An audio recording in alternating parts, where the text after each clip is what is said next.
Bom dia, irmãos, paz do Senhor a todos. Vamos abrir aí no livro maior da Bíblia, no livro dos Salmos, no capítulo 1. Vamos ler todo ele, 6 versículos aí do Salmo 1. Salmos capítulo 1 diz o seguinte: bem-aventurado o homem que não anda no conceito dos ímpios, não se detém no caminho dos pecadores, nem se assenta na roda dos escarnecedores. Antes, o seu prazer está na lei do Senhor, e na sua lei medita de dia e de noite.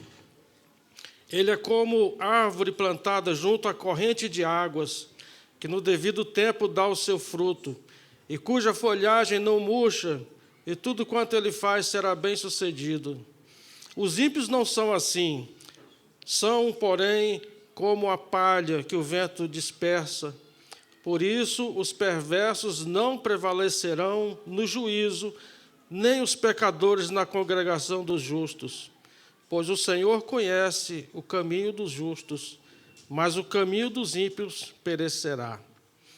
Meus irmãos, esse Salmo 1, ele fala da diferença do homem que teme a Deus.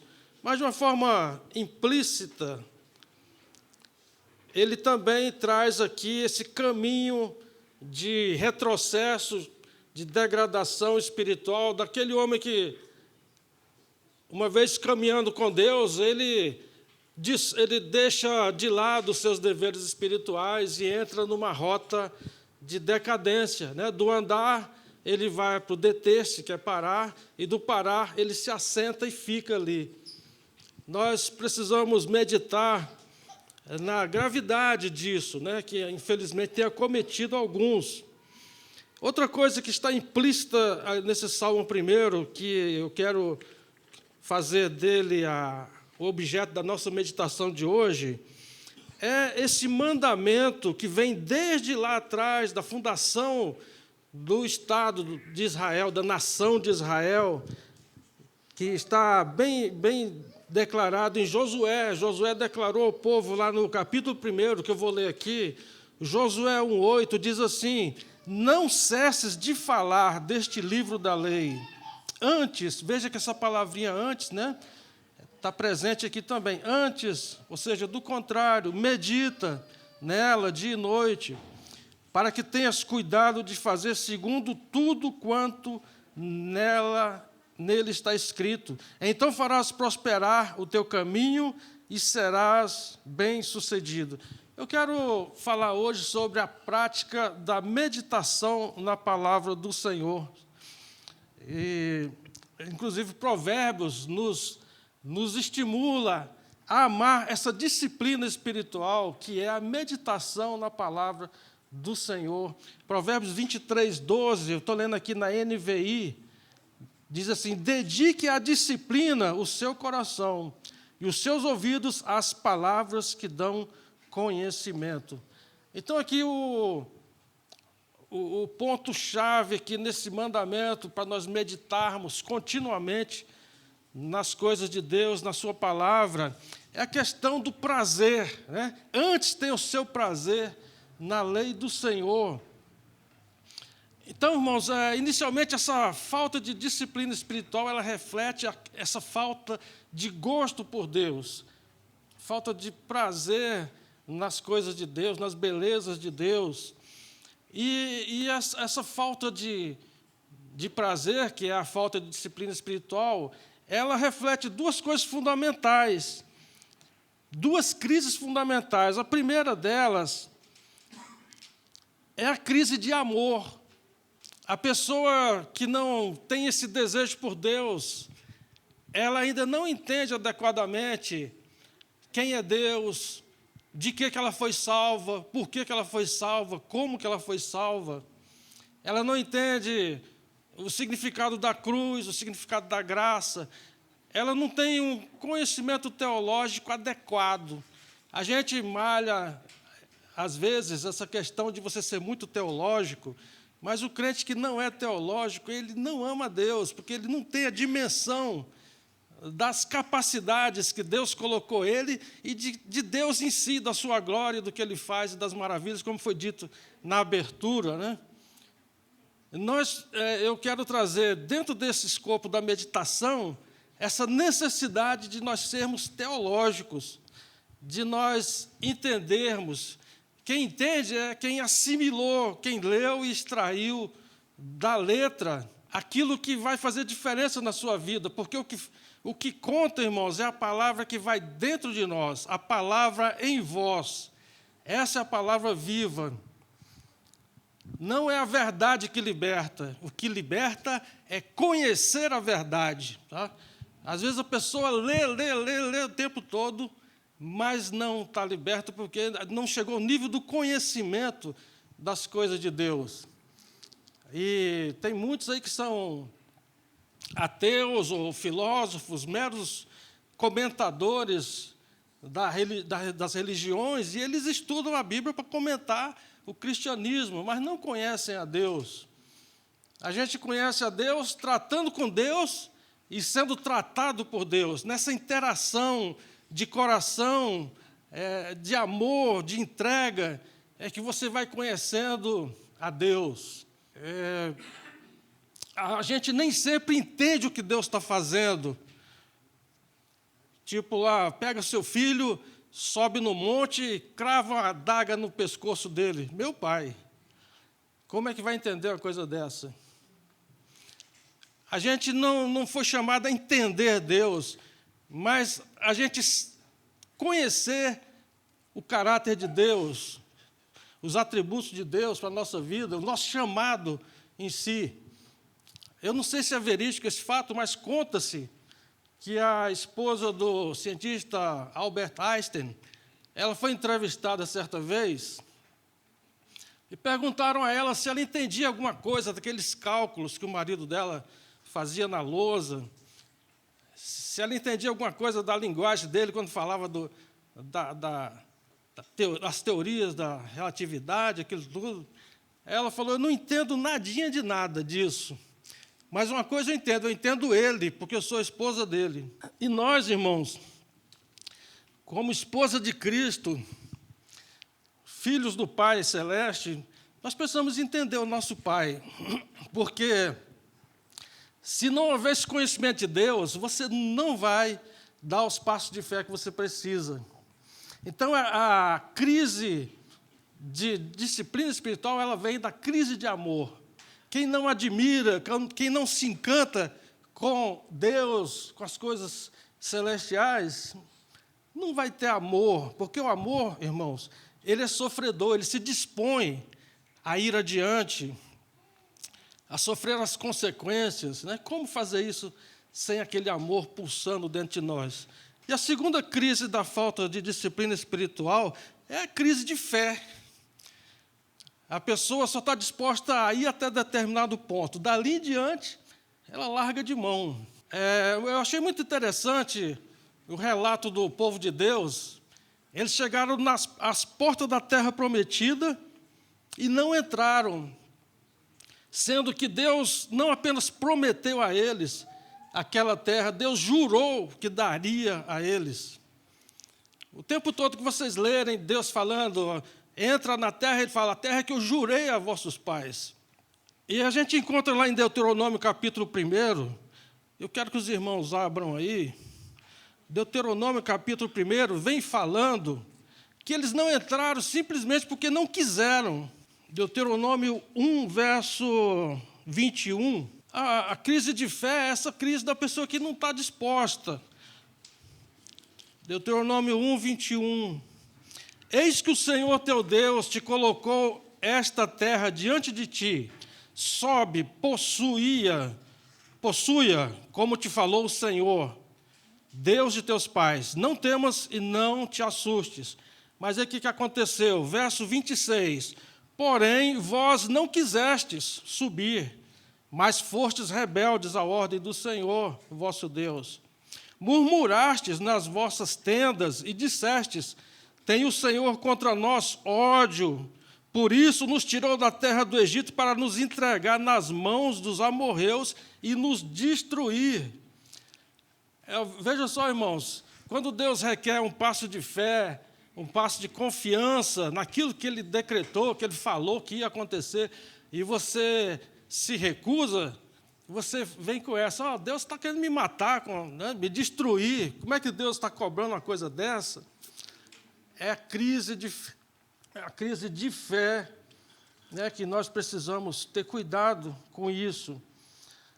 Aqui no texto de Salmo 1, fala que o caminho do retrocesso espiritual, ele começa dando ouvido à conversa do ímpio, né?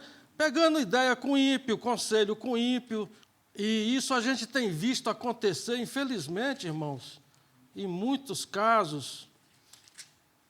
A pessoa pede a direção de um servo de Deus, aquela direção requer fé, requer amor, e ele não está disposto a nem uma coisa nem outra, aí ele começa a pegar ideia com aquele parente que é uma pessoa muito jóia, uma pessoa muito honesta, uma pessoa da família, que conhece há muitos anos, né, uma pessoa da confiança, só que é ímpio.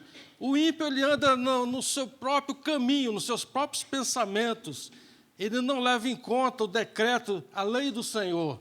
E aí o crente vai pegar a ideia com essa pessoa que não vive segundo os preceitos de Deus, e essa ideia leva ele a pecar, ou seja, ele se detém no caminho dos pecadores, e quando ele está em desgraça, quando as coisas começam a dar errado, porque o caminho dos pecadores é de morte, aí ele zomba de Deus, ele fala, está vendo, aquela igreja não adiantou nada na minha vida, aquele pastor, aquele irmão, não adiantou nada, aí eu estou aqui na pior, e agora? Então ele zomba de Deus porque ele pegou essa rota de declínio espiritual. Ele foi descuidado com os seus deveres espirituais. Então, irmãos, eu quero trazer aqui a importância de meditar continuamente na palavra de Deus, porque ela nos preserva e ela nos faz feliz. O Salmo começa dizendo bem-aventurado, ou seja, feliz é o homem. Aquela felicidade interior que encontra conexão nas suas circunstâncias, no seu chamado, no seu propósito.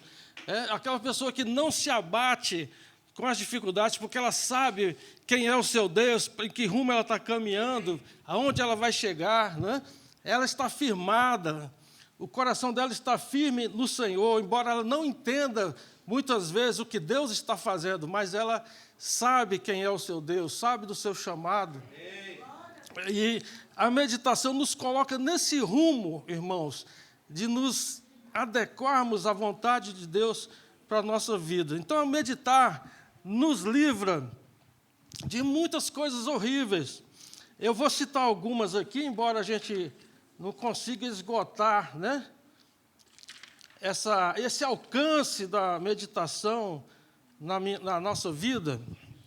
Então, inicialmente, o homem prudente ele busca discernimento espiritual.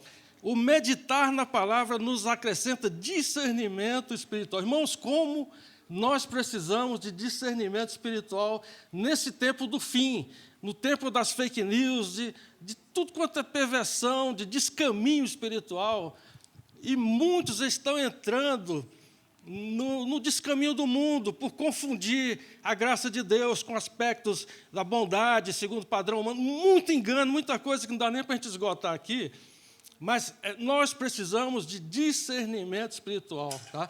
Discernir é você encontrar naquilo que você leu, naquilo que você meditou, o fundamento para avaliar, julgar aquele cenário que está diante de você, aquela circunstância, né? Discernimento. Nós precisamos de discernimento. E, inclusive, irmãos, eu não falei aqui do tema, né? O tema dessa mensagem é Deus retribui o antes. Vocês viram que, tanto no Salmo 1 quanto em Josué 1:8, está lá em caixa alta. Antes, né? Antes ele cumpre os seus deveres espirituais, as suas obrigações espirituais. Antes ele tem um estilo de vida contrário ao estilo dos homens, que, na verdade, é exatamente contrário. Provérbios 29:27 enfatiza esse aspecto. Diz lá, para o justo, o iníquo é abominação, E o reto no seu caminho é a abominação ao perverso. Vocês entenderam? Então, o caminho da meditação na palavra, na lei do Senhor, é o antes em relação, é o contrário. Tá? É o contrário. Então, o tema é esse: Deus retribui o antes. Aqueles que andam nesse antes da palavra, Deus retribui, Deus abençoa, Deus faz próspero e feliz. Então, coloquei aqui, irmãos, alguns deveres espirituais que a gente só vai conseguir andar neles mediante essa atenção devotada, de coração, de você examinar, de você refletir. Tá? Irmãos, como é importante que no decorrer da sua semana, pastor Irã, ontem na Escola de Ministérios até, ele falou que nós andamos por ciclos, nosso ciclo é de uma semana, de domingo a domingo. É importante que domingo a domingo você cresça um pouquinho no entendimento do seu chamado, da sua necessidade de Deus, enfim, das coisas espirituais. Né? E não é porque que é de domingo a domingo que você vai ser um domingueiro, não é isso. O que a gente quer dizer é que a cada semana tem que haver um resultado de meditação no nosso coração. Amém. A gente se apossar de um texto bíblico e discernir aquilo, e meditar a semana toda. Senhor, sabe que eu estou melhorando nisso, tal, né? Aquele esforço, né, de coração para se encaixar na vontade de Deus. Então, vamos aqui. Deveres espirituais, alguns deles, que você não vai conseguir se você não meditar. Resistir ao pecado. Dar adoração espontânea e vigorosa. Não vai dar certo. Você não consegue, irmãos, adorar aquele louvor espontâneo, alegre, se a palavra não está fervendo no seu coração. Na verdade, essa adoração sincera, fervorosa, ela decorre de você ver Deus em tudo. Parece um exagero, né? Quando você medita nas coisas de Deus, você começa a enxergar Deus no seu dia a dia, em volta de você. Tá? Eu acho que eu já compartilhei isso com a igreja. Uma vez assistindo o Discovery, eles falaram que o relâmpago é o que mantém a vida na Terra. Acho que eu já falei isso. Vocês lembram de eu ter falado isso? Quando as nuvens geram aquela descarga elétrica, o ar em torno da descarga elétrica, ele superaquece o ar na casa dos milhões de graus Celsius, e aquele ar superaquecido, ele desloca em velocidade supersônica e gera uma onda de choque, que é o trovão. Aquela pancada é o ar superaquecido deslocando. E o Samuel, professor, ele vai saber disso. O Mauro Sérgio, professor de Química, né? Então, irmãos, é devido a esse superaquecimento dos átomos de oxigênio que eles conseguem juntar O3, que é o ozônio, que o natural é O2, o oxigênio, gás, né? Aí eles falando que se não fosse o relâmpago, não haveria renovação da camada de ozônio e a vida se extinguiria na Terra. Então, irmãos, quando você começa a casar as coisas que você está ouvindo com as coisas que a palavra está dizendo, você começa a ver Deus o tempo todo. Né? Está lá chovendo trovão e você glorificando a Deus, né, de cada trovão. E assim, adoração poderosa, sincera, é só de quem medita. Outro dever espiritual, dar o seu fruto no devido tempo.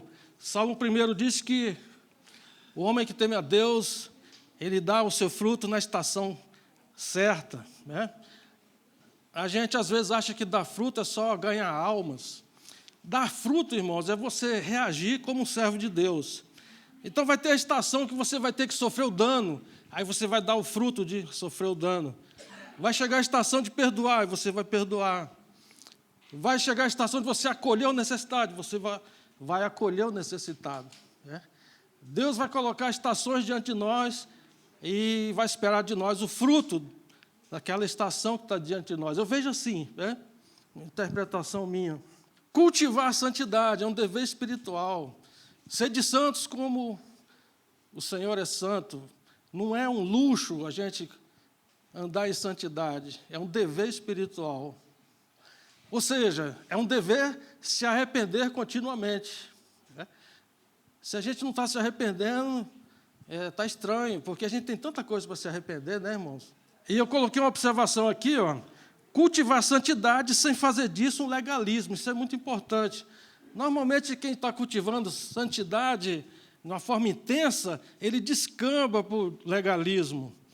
E eu dou como exemplo eu mesmo.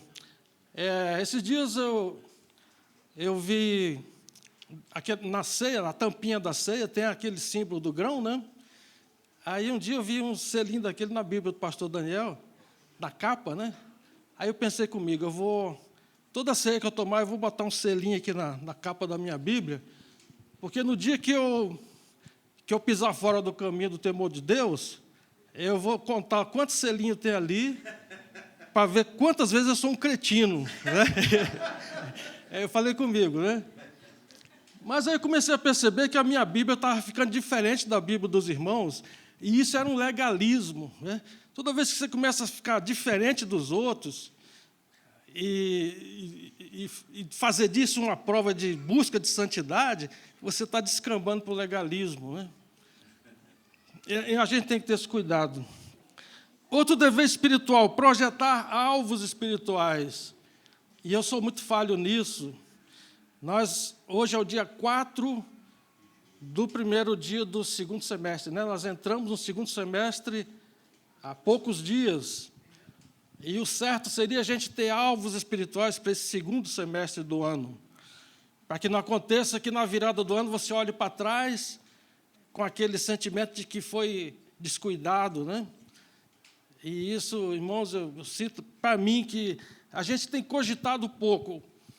E dizem, o pessoal, os estudiosos, né, eles falam que você não deve dizer aos outros dos seus planos, porque pode acontecer de você não alcançar e depois zombarem de você.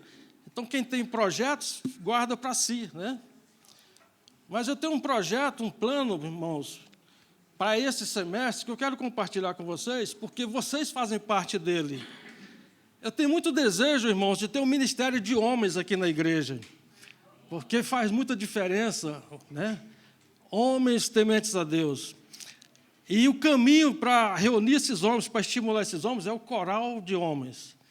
E eu desejo que nesse semestre esse coral vá bombar, para a gente ganhar o coração dos homens. E a gente ter, não sei, daqui 5 anos, daqui 10 anos, não sei quantos anos, mas nós vamos ter um ministério de homens, um ministério contínuo, permanente, uma coisa que está lá no coração, que não se acaba. Outro dever espiritual, assumir responsabilidades. Eu tiro por mim, eu só comecei a ler a Bíblia mesmo, para valer, quando eu comecei com a minha célula, com casados. E eu digo para vocês, quando você começar a assumir responsabilidades, você vai ver milagres, porque eu vi milagres, irmão, uma coisa impressionante. Eu trabalhava no setor da polícia, naquela época, que estava passando um momento muito tumultuado e também eu tinha um chefe tumultuado. Então, a coisa era realmente complicada. Eu não tinha tempo sequer para almoçar direito, era corrido o tempo todo. E eu tinha que meditar na palavra para levar algum conteúdo para a célula. E eu pedi a Deus que tivesse misericórdia de mim, porque eu não queria tocar a célula de uma forma desleixada. Né? Irmãos, aconteceu um milagre. A minha professora do curso de arquivologia foi para a BIM. Eu, numa missão normal da polícia, eu tive que ir na gráfica da BIM, encontrei a minha professora, e ela falou que precisava de mim lá na BIM. E, num processo assim, super rápido, eles me chamaram. Né? E eu estava orando a Deus para que eu tivesse um ambiente que me ajudasse a meditar. E quando eu entrei no corredor do prédio, que lá, irmãos, é um órgão de inteligência, vocês sabem, né? Então, lá você tem uma credencial de segurança, você tem um nível de acesso, porque tudo lá tem grau de sigilo. E no corredor que eu trabalhava, era aquele silêncio que você podia ouvir um alfinete caindo, sabe? Você só entrava ali se você tivesse a sua credencial de segurança. E naquela hora ali, deu vontade de ajoelhar ali.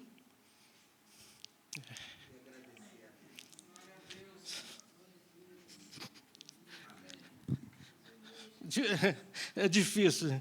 Então, irmãos, assuma responsabilidades e Deus vai fazer cada milagre que você não entende, sabe? Porque a obra é do Senhor, a obra é dele, né? O desejo de fazer acontecer é de Deus, a gente é instrumento, né?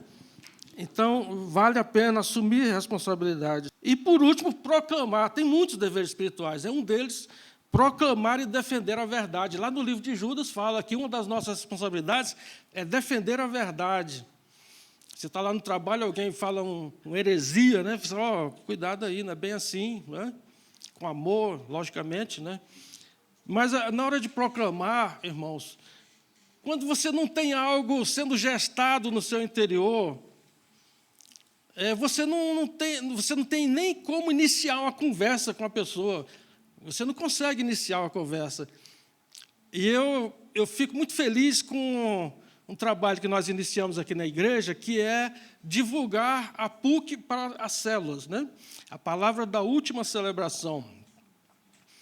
Não como sendo assim um trilho, mas uma sugestão para que os líderes possam tirar dali algum conteúdo para reforçar na célula a mensagem do domingo, né?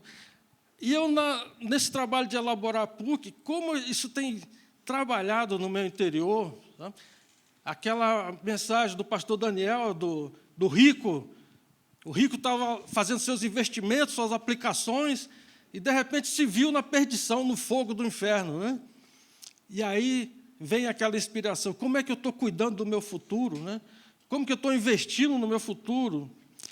E aí você chega para uma pessoa e você pergunta, você está levando a sério o seu futuro? Como é que você está investindo no seu futuro, né? Você já tem ali um início de conversa, né? Então, irmãos, a meditação ela gera em nós motivo de uma conversa, de proclamar, né, as coisas de Deus. Como é importante. E eu quero sugerir aos irmãos, antes que eu me esqueça, o que eu fiz? Eu reuni, a maioria dos meus livros, eu reuni no formato digital, em PDF, reuni os vídeos, os artigos, tudo que eu tinha lá, que fosse útil para a nossa vida espiritual, e coloquei num diretório lá no Gmail.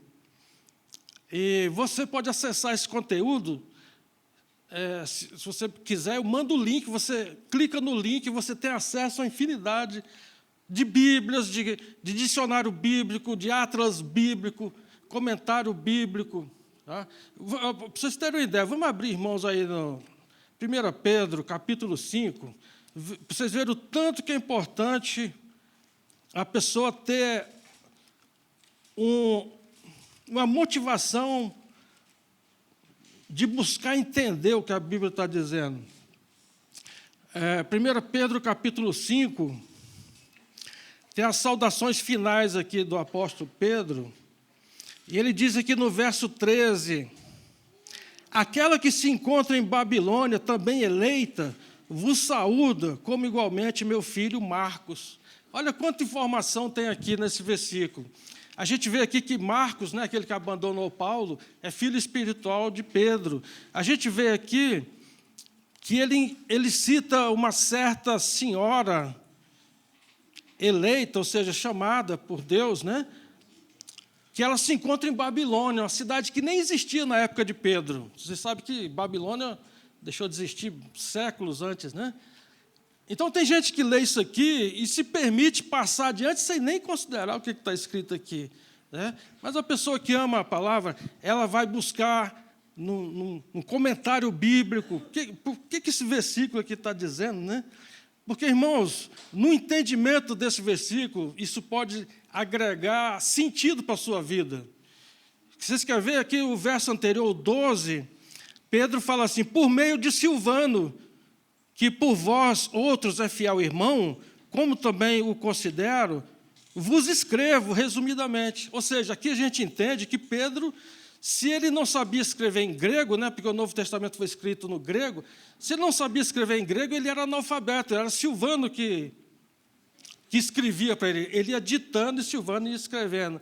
Então, para você que se sente incapaz de fazer algo de valor para Deus, porque você não lê, porque você é isso, aquilo, outro, Pedro era praticamente analfabeto aqui, se realmente, né? E ele foi o líder da igreja no início, um homem poderoso em atos e palavras.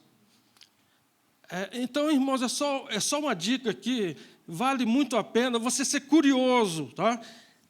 A única parte da Bíblia que vai fazer efeito na sua vida é aquela parte que você assimilou, entendeu e aplicou. Tá? Então, eu dou essa sugestão, se você quiser ter acesso a essa biblioteca que eu digo, é enorme, viu, irmãos? Tem todos os temas, praticamente todos os temas da vida cristã estão lá, tanto em vídeo, artigos, livros. Me fale, eu vou anotar o seu nome, eu vou mandar o link, você vai ter isso aí para a vida toda. Surgiu uma dúvida, vai lá no link. Tá? Dicionário bíblico, às vezes a gente passa em cima de um termo que você não tem ideia o que significa, e você se contenta em continuar não entendendo o que significa aquela palavra.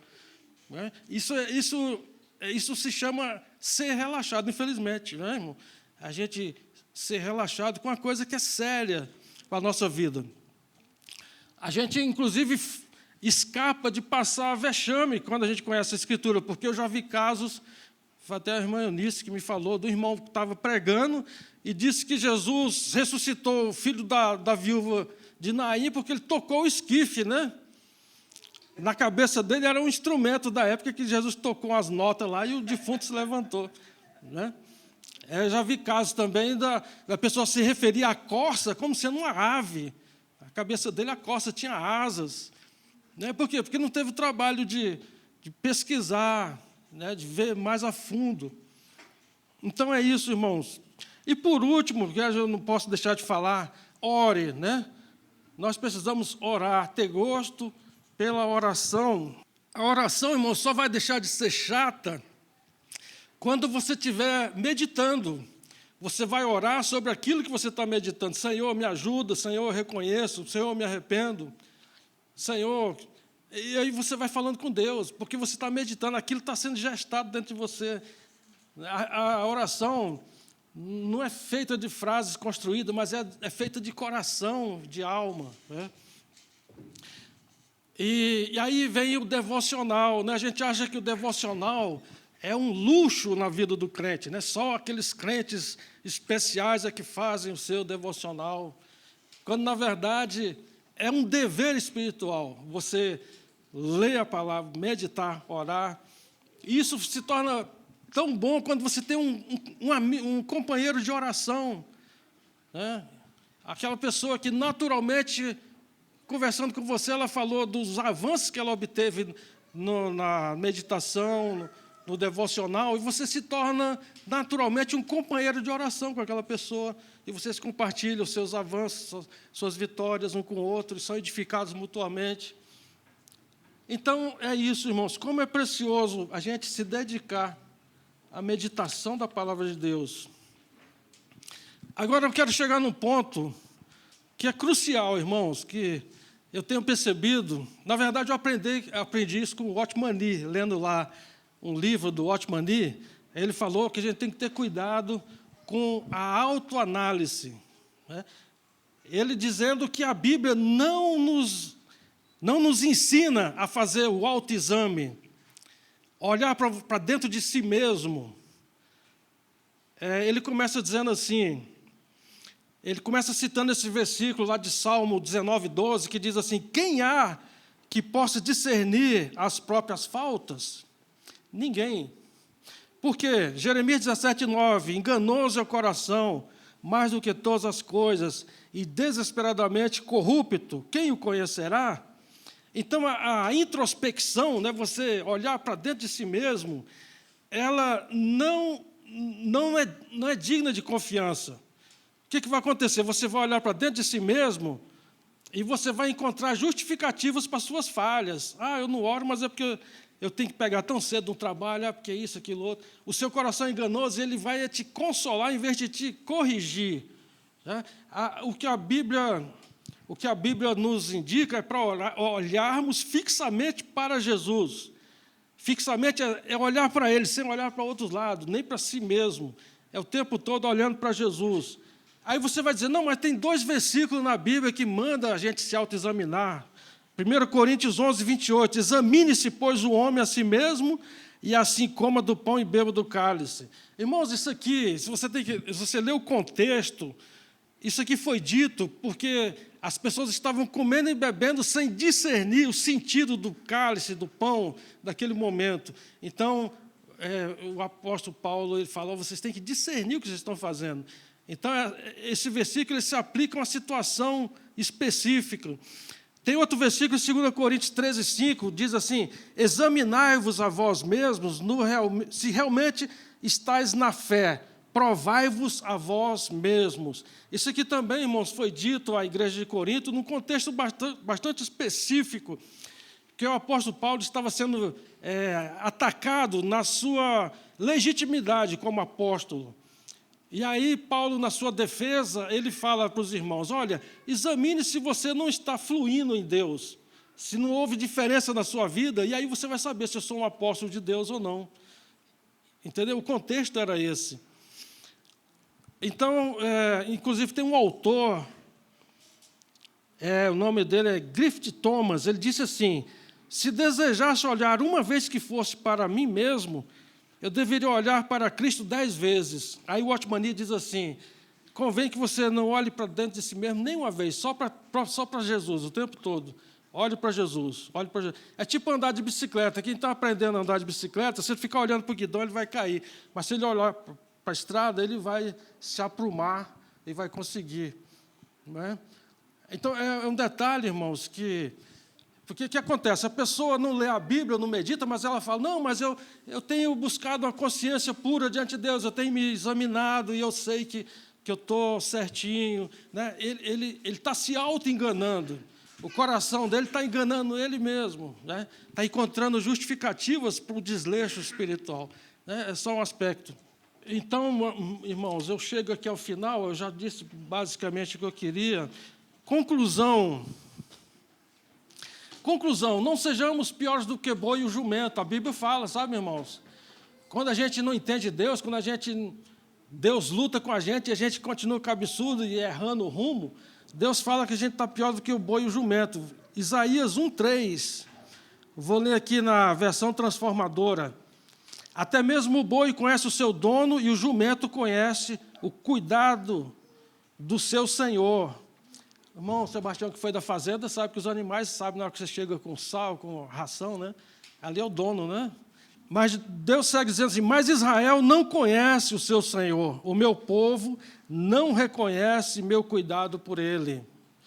É triste, né, irmão? Você não reconhecer o cuidado de Deus pela sua vida, na sua circunstância, no seu dia a dia, você não conseguir enxergar o agir de Deus.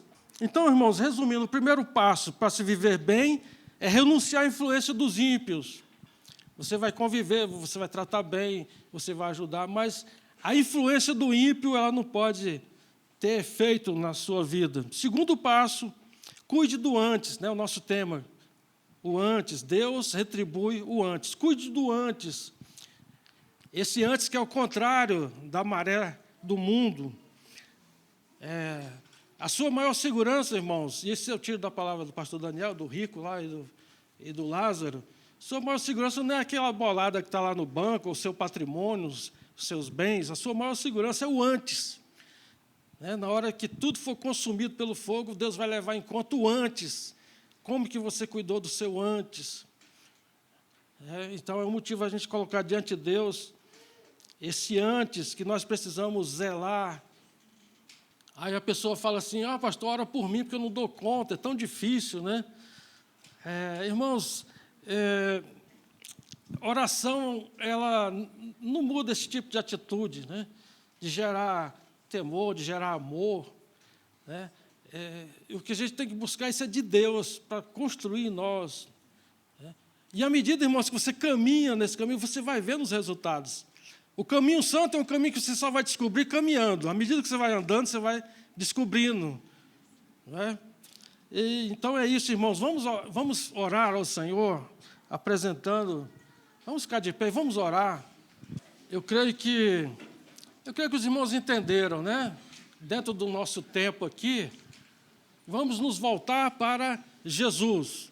Jesus é o Verbo de Deus, Ele é a palavra. Quando você ama a sua Bíblia, entender, construir diferença no que está aqui, você está amando a Jesus. Jesus é a palavra.